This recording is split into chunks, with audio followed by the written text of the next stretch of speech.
neka da kira ku banci ya amina an ya da ni shi ka banci da aji ba da san shi aka bin no kamar kan kina ka bin no neka ka na ba dai bin no kuma ko ya na kan ne ma na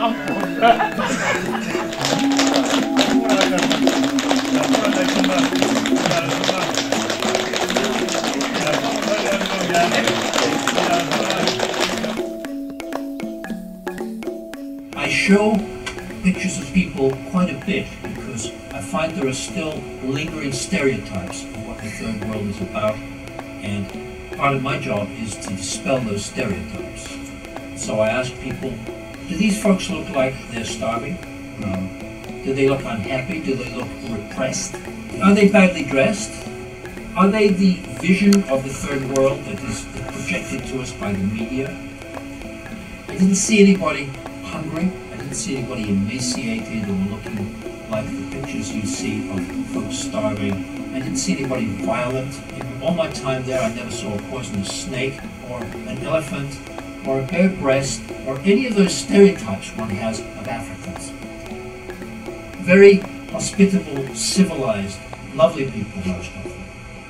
I suppose there were jerks everywhere, but I didn't meet them. And I spent quite a lot of time in West Africa.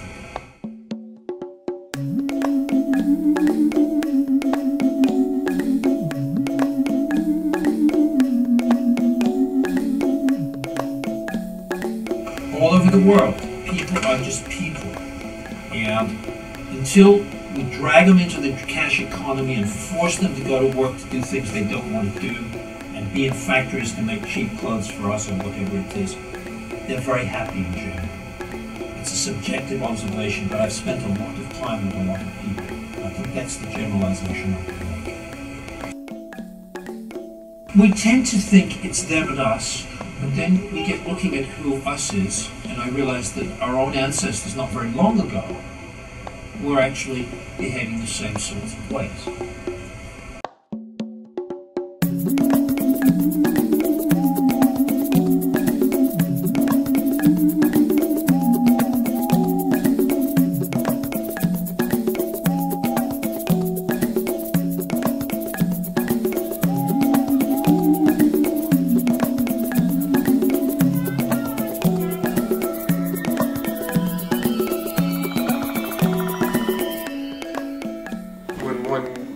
Spends any time in Africa, there is oftentimes of necessity, a connection with the natural scheme of things. The sun, the wind, the water, the earth, a very direct relationship where you're actually having all five senses constantly engaged by those major natural elements.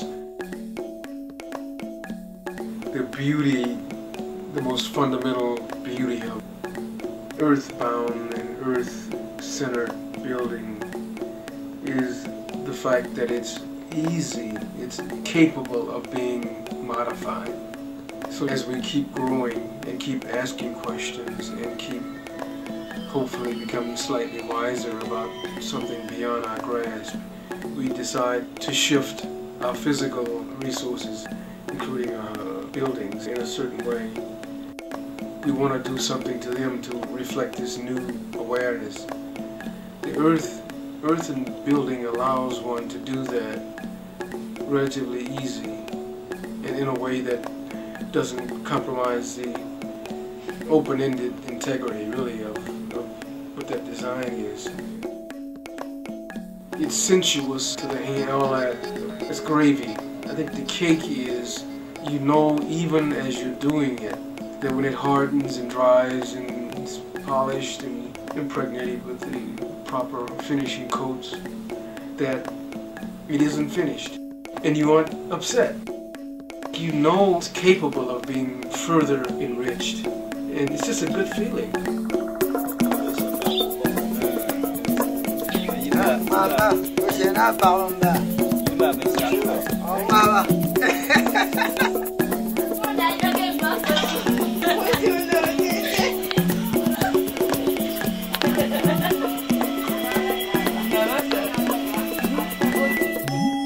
We have something called dawa tree.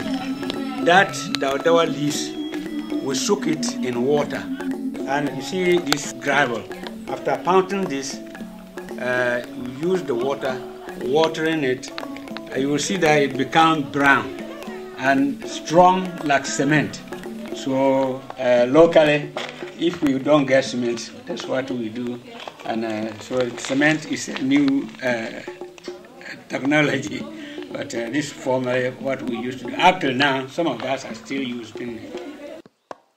And it's very good. It's very hard like cement.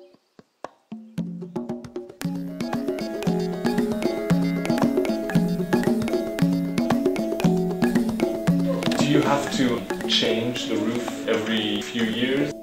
When the grass are rotten, and it takes so many years before it's rotten. Some take more than 15 years, 20 years before you can change it. And up till now, it's more than 30 years now. This building, it's more than 30 years. You see, no cement here.